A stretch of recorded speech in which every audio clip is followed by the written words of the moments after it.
오늘은 신약성경 사도행전 6장 7절에서 15절 말씀 가운데 6장 15절 말씀 한 목소리로 합독하고 말씀 듣도록 하겠습니다. 시작. 공회 중에 앉은 사람들이 다 스데반을 주목하여 보니 그 얼굴이 천사의 얼굴과 같더라. 아멘. 오늘 우리에게 주신 말씀은 그 얼굴이 천사의 얼굴과 같더라 라는 말씀으로 박철수 목사님께서 말씀 전해 주시겠습니다. 기도드리고 말씀 전하기로 하겠습니다. 하나님 아버지, 은혜와 사랑을 감사를 드립니다. 추수 감사드립니다. 하나님 아버지, 저희가 물질이 아니라 충성과 사랑으로 하나님께 올려드릴 수 있도록 추수 감사절 이날 축복하여 주옵소서. 저희 마음을 받아 주옵소서. 이 시간 함께하여 주옵소서. 예수님 이름으로 기도드립니다. 아멘. 찬송 부르면서 좀 이상하지 않았어요? 추수 감사절인데 고난에 대한 찬송이고 감사에 대한 찬송이 없었어요. 말씀 후반부에 가면은 왜 그랬는지 저기 깨어있는 분들은 알 거고 잠자는 분들은 모를 거고 아무튼 그렇습니다. 지금 오늘 본문은 지금 스데반이 잡혀온 이야기입니다.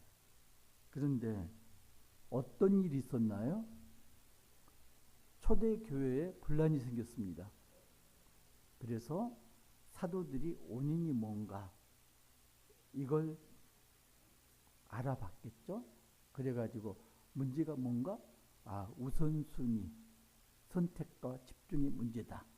그래서 원인을 발견했습니다. 원인을 발견만 하면 저절로 해결되나요? 아니죠. 어떻게 이걸 고칠 건가? 언제 실행을 할 건가? 이게 필요하잖아요. 우리 해마다 보면은 똑같은 사건 사고가 계속 반복됩니다. 그리고 아마 녹음을 해놓은 것 같아요. 당국자들이. 그리고 다시는 이런 일이 일어나지 않도록 예방하겠습니다. 똑같은 말을 하거든요. 왜 그러냐면은 사람들이 원인을 파악하면은 그걸로 문제가 해결된 걸로 착각을 해요.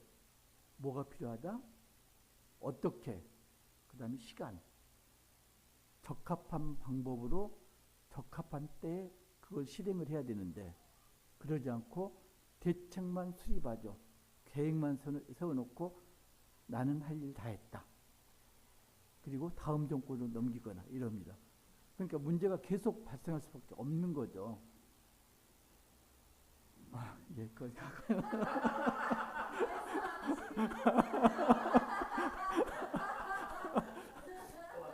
예.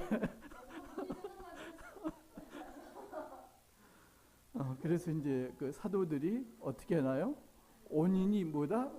원인이 사역이 너무 사도들한테 집중되어 있다. 원인을 발견을 했고요. 그래서 우선순위가 그게 아니다. 사도들이 할 우선순위는 말씀하고 기도다. 나머지 외부 사역은 누가 한다? 임직자한테 맡겨야 된다. 그래서 7 집사를 선출합니다. 그리고 사도들은 말씀, 성도들 말씀 양육, 설교, 성경 공부, 성경 연구 여기에 치중하고 나머지 외부 사역은 모두들 임직자에게 맡기기로 했다. 그 다음 이야기입니다. 7절 보면은 하나님의 말씀이 점점 왕성하여 예루살렘에 있는 제자의 수가 더 심히 많아지고 지금 계속적으로 성도들이 불어나고 있잖아요. 허다한 제사장의 무리도 이 도에 복종하니라. 제사장 무리까지도 이상하다. 제사장이 한 명이 아니었네. 어떻게 된 일일까요? 제사장은 많죠. 대제사장이 한 명. 그죠? 나머지 제사장도 뭐 한다? 1년에 특정한 날, 자기 담당한 날에 성전에서 봉사하는 거. 요한복음 보면은 요한복음인가? 누가복음인가요? 누가복음입니다. 거기 보면 나오잖아요. 요한의 아버지 제사장이었잖아요. 성전에서 봉사하다가 천사를 만났고 예언을 듣잖아요. 그죠? 그래서 제사장은 많습니다.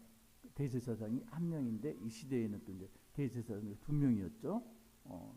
몇암매직을 해가지고 아무튼 제사장들까지도 복음을 받아들였다. 이게 무슨 의미가 있을까요? 왜 성경에 허다한 제사장 무리라고 써놨을까요? 유대인들이 네 가지를 신봉을 했습니다. 이 네 가지 상징이 하나님 모든 것이다. 첫 번째가 유대인들은 하나님이 택하신 선민이다. 선민 의식이 있고요. 또 하나는 하나님께서 선민인 우리에게 하나님 말씀인 율법을 주셨다. 율법, 두 번째가 율법이고요. 셋째는 하나님이 거하시는 성전이 에루살렘에 있다. 성전, 세 번째. 네 번째가 성전이 있는 에루살렘이 성지다. 그래서 디아스포라 유대인들은 1년에 한 번씩, 그게 안 되면 평생에 한 번이라도 에루살렘 방문해서 성전에서 기도를 드려야 된다. 이 네 가지를 하나님 지키는 거, 그걸 이제 상징으로 여겼습니다. 그래서 이 네 가지 상징에 반론을 제기하거나 흠집을 내면은 그건 뭐다? 신성모독이다. 이렇게 이제 정의가 되어 있는 거죠. 그런데 보면은 8절 보면은 스데반이 은혜와 권능이 충만하여 큰 기사와 표적을 민간에 행하니, 큰 기사와 표적을 누가 행했다고요? 스데반이. 자, 지금까지 기사와 표적은 누가 행했나요? 사도들이 행했습니다. 예수님이 승천한 다음에 사도들을 통해 가지고 기사와 표적이 일어났습니다. 성전 미문에 있는 안진병이를 고치는 걸로 시작해왔고 각종 병자들을 고치고 이런 게 일어났죠. 그러면 예수님 당시에는 누가 기사와 표적을 일으켰나요? 예수님 했고요. 예수님 빼고 허다한 제자들이 했습니다. 그게 그 예수님이 72명 제자들 파송하잖아요. 그리고 그게 누가복음 10장 17절이죠. 파송하고 제자들이 돌아와서 보고를 합니다. 놀래서 보고를 합니다. 주님, 우리가 명하니까 귀신들도 떨며 도망하더이다. 귀신을 쫓아냈다고, 이적을 일으켰다고 제자들이 보고를 합니다. 자, 스데반이 기사와 표적을 일으켰는데 어떤 스데반이요? 은혜와 권능이 충만한 스데반. 그냥 스데반이 아니고요. 은혜와 권능이 충만한, 성령 충만해서 기사와 표적을 일으켰다. 사도행전 8장 가보면은 스데반뿐만 아니라 빌립 지사도 기사와 표적을 일으키죠. 그러니까 이 이야기는 뭐냐면은 지금까지는 기사와 표적을 사도들을 통해서 일어났지만은 지금부터는 집사들을 통해서 기사와 표적이 일어난다. 더 확대하면은 성령 충만하면은 누구나 기사와 표적을 나타낼 수 있다. 자, 9절 보면은 이른바 자유민들, 즉 구레네인, 알렉산드리안, 갈리기아와 아시아에서 온 사람들이 회당에서 어떤 자들이 일어나 스데반과 더불어 논쟁하였어요. 스데반이 복음을 전합니다. 사도들은 어디서 복음을 전했나요? 성전 문 앞에서. 왜 성전 문 앞에서 복음을 전했을까요? 성전이 사람들이 많이 모이는 장소였기 때문에. 그런데 스데반은 지금 어디서 복음을 전해요? 예루살렘 어딘가에 있는 회당에서. 그 회당에 회중들이 누구라고요? 디아스포라 유대인들. 그러니까 스데반도 디아스포라 유대인이었고, 그러니까 같은 동병상련으로 디아스포라 유대인들에게 회당에서 복음을 전합니다. 그런데 성전에서 사도들이 복음을 전했을 때 누구하고 충돌이 일어났나요? 권력자들, 사내들은 공의하고 충돌이 일어났습니다. 왜 그랬을까요? 사내들인 공의 입장에서는 자기들의 기득권이 복음으로 말미암아 위태롭게 될까봐, 기득권을 침해할까봐, 침해당할까봐 사도들을 박해했죠. 근데 스데반은 지금 디아스포라 유대인들에게 복음을 전합니다. 그러면은 디아스포라 유대인들이 논쟁하다가 10절 스데반이 지혜와 성령으로 말함을 그들이 능히 당하지 못하여. 자, 변론하다가 졌습니다. 논쟁하다가 졌습니다. 왜 논쟁을 했을까요? 권력 때문에 자기 주의가 위태로울까봐? 그건 아니죠. 이 사람들은 자기의 원래 가지고 있던 사상이라든가 생활 습관이라든가 이런 것들이 복음에 의해서 흔들릴까봐 지금 논쟁하고 이런 거죠. 자, 우리가요 천주교인한테 복음을 전해요. 받아들입니까? 안 받아들입니다. 어떤 말을 하죠? 카톨릭이 큰 집이고 기독교는 작은 집이야. 보통 그렇게 이야기합니다. 그죠? 지금 똑같습니다. 유대인들이 우리가 권류고 니들은 이단이야. 받아들이지 않죠. 논쟁이 벌어지죠. 그런데 이 사람들이 스데반이 지혜와 성령으로 말함을 능히 당하지 못하였더라. 왜 당하지 못했을까요? 스데반이 말빨이 좋았을까요? 웅변을 배웠을까요? 마가복음 13장 11절, 마가복음 13장 11절 제가 읽을게요. 사람들이 너희를 끌어다가 넘겨줄 때 무슨 말을 할까 미리 염려하지 말고 무엇이든지 그때 너희에게 주시는 그 말을 하라. 말하는 이는 너희가 아니요 성령이니라. 논쟁을 스데반이 했지만은 사실은 누가 했다? 성령께서 말하셨다.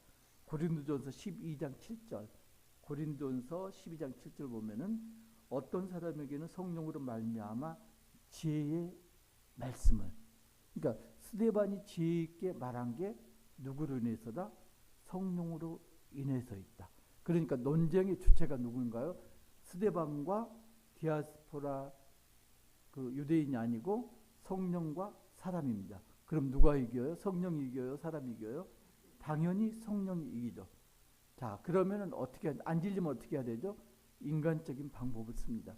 그 인간적인 방법이 뭔가요? 11절에 사람들을 매수하고 그 다음에 거짓 증언을 하게 하는 거죠. 이 사람이 모세와 하나님을 모독하는 말을 우리가 들었노라. 2000년 전이나 지금이나 하나도 다르지 않습니다. 그때 사람들을 매수하고 거짓으로 증언하게 했는데 2000년 후인 지금도 여전히 인간적인 방법이 행해가고 있습니다. 자, 그래서 그걸로 그치지 않고요. 12절 백성과 장로와 서기관들을 충동시켜 와서 잡아가지고 공회에 이르러 자, 거짓 증인들을 세웁니다. 이르되 이 사람이 거룩한 것과 율법을 거슬러 말하기를 마지 아니하는도다. 자, 11절 보면은 모세와 하나님을 모독했다. 모세는 뭐죠? 율법을 가리킵니다. 자, 두 가지 지금 하나님과 율법을 지금 모독했다. 그 다음에 13절 이 거룩한 곳, 이 거룩한 것이 어디서? 성전. 성전 14절 보면 이곳을 헐고, 그죠? 그 다음에 성전을 헐겠다. 세 번째 지금 유대인들이 네 가지 중에서 세 가지를 지금 걸고 넘어가는 거죠. 모세가 우리에게 전하여 준 규례를 14절에 덧치겠다 함을 지금 계속 하는 게 뭐죠? 이게 한마디로 말하면은 하나님을 모독했다. 신성 모독했다. 신성 모독죄로 지금 모함해가지고 사내들은 공회에 고소해가지고 체포당해서 온 겁니다. 자, 지금요 이렇게 되면은 지금 공이 어디로 넘어왔어요? 디아스포라 유대인 손에서 사내들인 공회로 공이 넘어왔습니다. 그런데 이게 스데반이 처음인가요? 사내들인 공회에 똑같은 제목으로 예수님이 잡혀왔고요. 그리고 바울, 베드로와 요한이 잡혀왔었고, 그리고 스데반이 지금 잡혀왔습니다. 예수님이 잡혀왔고 사도들이 잡혀왔고 집사가 잡혀왔습니다. 자, 지금 스데반은 사내들의 공에 섰는데 어떤 제목으로? 신성모독. 신성모독의 처벌이 뭔가요? 사형. 그러니까 사형 선고를 받기 직전입니다. 얼마나 떨릴까요? 비슷한 장면이 있습니다. 1979년에 어떤 일이 있었죠? 12.6 사태. 박정희 전 대통령이 차지철 경호실장 총에 맞아 죽습니다. 그리고 당시 육군소장이던 전두환이 계엄사령관이 됩니다. 5.18 민주화운동이 일어나죠. 그러니까 전두환 신군부가 5.18 민주화운동, 그때는 이제 그걸 민주화운동을 안 했잖아요. 민주화운동에 배후 조종자로 누구를 지목했나? 김대중을 지목했습니다. 그래서 김대중을 내란 음모죄로 사형 선고를 내립니다. 스데반이 사형 선고 앞에 있고요. 김대중 전 대통령이 사형 선고를 받았습니다. 그때 김대중 전 대통령이 최후 진술을 합니다. 기독교 신자의 한 사람, 천주교 신자였어요. 김대중 대통령이. 기독교 신자의 한 사람으로서 모든 일이 하느님의 뜻이고 하느님의 온에 의해 제가 이 자리에 선 것입니다. 나는 모든 것을 하느님의 뜻에 맡기겠습니다. 사형을 구형받았을 때 마음이 평안했습니다. 잠도 잘 잤습니다. 하느님의 뜻에 순종합니다. 나는 내 개인을 구원하고 옆에 있는 하느님의 자식도 구원을 받아야 한다고 생각합니다. 그런데요, 그 당시 제가 본과 1학년 때였거든요. 12월 6일 날이 12월 6일이 맞나요? 예. 그날이 이제 기말고사가 끝나고 내 친구 생일이어 가지고 막걸리 집에 있었어요. 그래갖고 나중에 이제 들은 이야기로는 계엄령이 선포되고 그래가지고 한강을 걸어서 건넜다는 그런 이야기를 나중에 들었는데, 아무튼 김대중 전 대통령이 이 말을 할 때, 최후 진술할 때 얼굴이 시체 같았습니다. 굉장히 어두웠습니다. 몸이 경직되었고요. 얼굴은 굳었고요. 그렇잖아요. 억울하게 사형당하는데. 근데 똑같은 입장에 선 스데반의 얼굴이 어떻게 했다고요? 15절 한 목소리 읽겠습니다. 시작. 공회 중에 앉은 사람들이 다 스데반을 주목하여 보니 그 얼굴이 천사의 얼굴과 같더라. 천사의 얼굴이 어떤 얼굴일까요? 김대중 얼굴처럼 경직되고 어두운 얼굴일까요? 밝은 얼굴일 거고 온화한 얼굴일 거고 미소 지은 얼굴일 거고 그럴 거 아니에요. 그러면은 똑같은 얼굴인데 어떤 사람은 시체 같은 얼굴, 어떤 사람은 천사 같은 얼굴. 왜 그럴까요? 마태복음 17장 2절 5절 두 절 찾으셨나요? 합독하시겠습니다. 2절 시작. 그들 앞에서 변형되사 그 얼굴이 해같이 빛나며 옷이 빛과 같이 희어졌더라. 5절 때 호련히 빛난 구름이 그들을 덮으며 구름 속에서 소리가 나서 이르시되 이는 내 사랑하는 아들이요 내는 기뻐하는 자니 너희는 그의 말을 들으라 하시는다.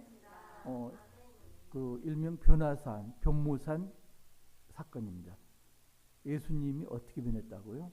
빛과 같이 변하셨습니다. 왜요? 하나님이 함께 하십니까? 그리고 하나님이 공언하십니다. 이는 내 사랑하는 아들이라. 스데반이 얼굴이 천사같이 빛났습니다. 왜요? 이는 내 사랑하는 아들이라. 하나님께서 성령께서 함께 하시니까 스데반이 죽을 지경에 처했어도 얼굴에 빛이 났습니다. 오늘 추수감사절입니다. 그죠? 추수감사절은 뭐 하는 날인가요? 1년 동안 하나님께서 베풀어 주신 은혜에 감사한 날. 신용화 집사님 예림이가 대학교 합격하니까 감사하시나요? 김광희 집사님 가족들이 미국 여행 무사히 다녀와서 감사드리나요? 우리 최한영 장로님 그냥 호미로 막을 걸 가래로도 안 맞고 무사히 지나간 걸 감사드리나요? 자, 물론 감사할 일들입니다. 그런데요, 그걸 감사하면서도 정말로 내 마음속에 감사가 넘치나요? 여러분들 수수감사절에 감사하면서 정말로 마음이 뜨겁게 감사를 하나요? 보통은 아닙니다. 올 1년 뒤돌아봤더니 지난해나 올 겨울이나 개찐 도찐 도토리 키재기야. 이만큼도 재산도 늘어나지 않고 살림도 늘어나지 않았고 자식 새끼는 공부하는 거 이만큼도 안 좋아졌고 스트레스 받는 건 날마다 더 늘어나고 건강도 지난해보다 올해도 안 좋고 감사한다고 말은 하지만 마음속에는 불만 불평이 더 많지는 않나요? 도대체 뭐 때문에 그럴까요?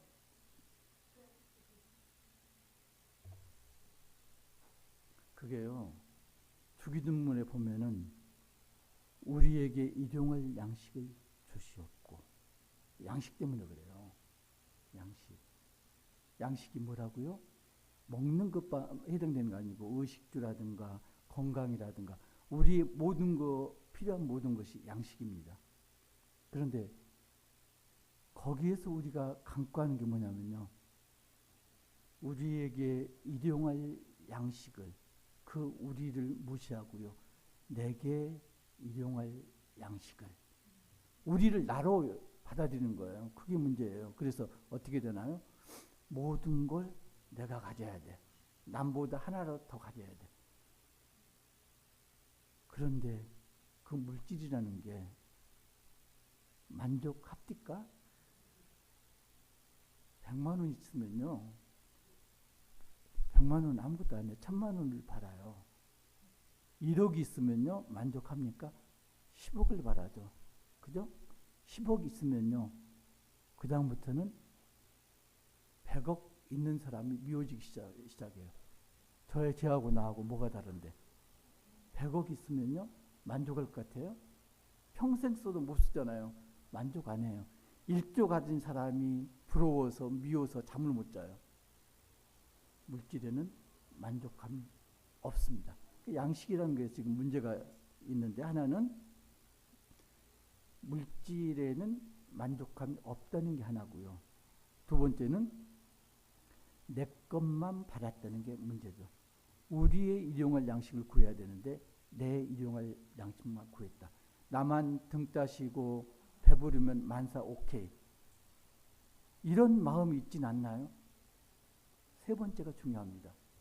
우리 신분이 뭔가요? 이 땅에 살지만은 하나님의 자녀, 하늘 시민입니다.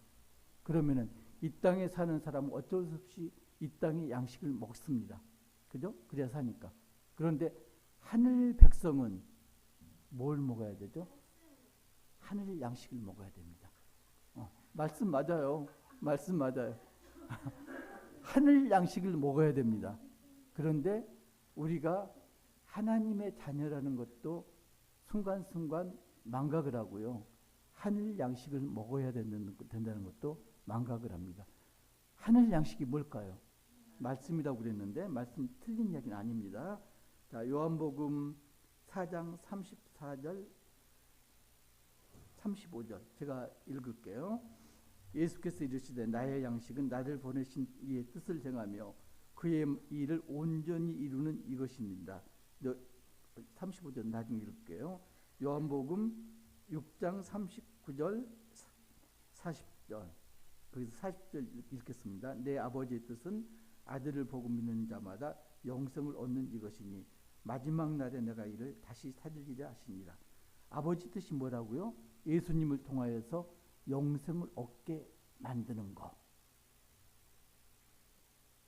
자, 우리는 빛의 자녀입니다. 그런데 믿지 않는 자들은 어둠의 자녀들입니다. 세상은 어둠에 속해 있습니다. 우리가 복음을 전하면은 세상이 밝아질까요? 어두워질까요? 어둠의 자녀들이 빛의 자녀로 변하니까 세상이 조금씩 밝아집니다. 그 이야기는 뭐냐면요, 우리가 전도할 때마다 예수님이 배가 부르십니다. 힘이 납니다.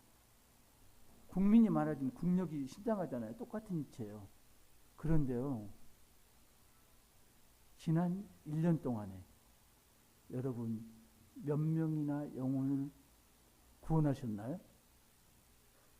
밥을 사주고 커피 사주고 이건 했을 겁니다. 그런데 몇 명이나 어둠에서 건져내서 빛의 자녀로 변모를 시키셨나요?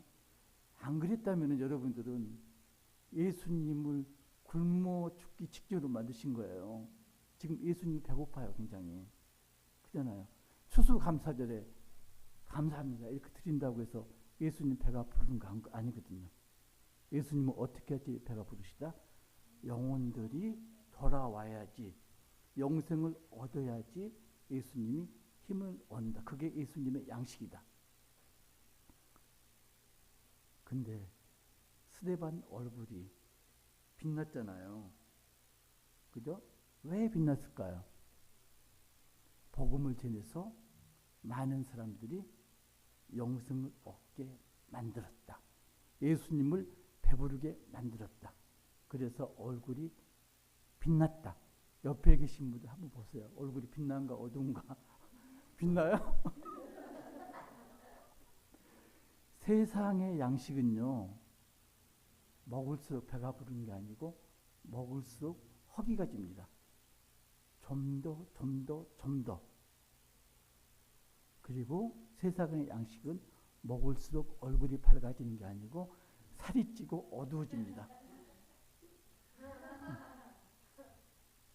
여러분들 얼굴이 밝지 않다면은 지금 하늘 양식은 먹지 않고 세상의 양식만 먹고 있는 중입니다.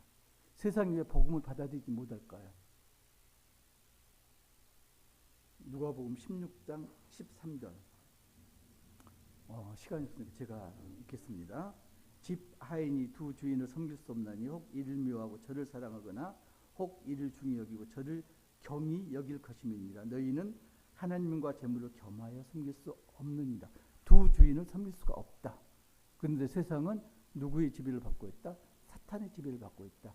만몬의 지배를 받고 있다. 그래서 세상이 섬기는 건 재물이다. 그래서 재물을 섬기는데 예수님을 섬기라고 그러니까 세상에서 받아들일 수가 없는 겁니다. 그래서 세상은 복음을 전하는 자들 어떻게 한다고요? 박해를 합니다.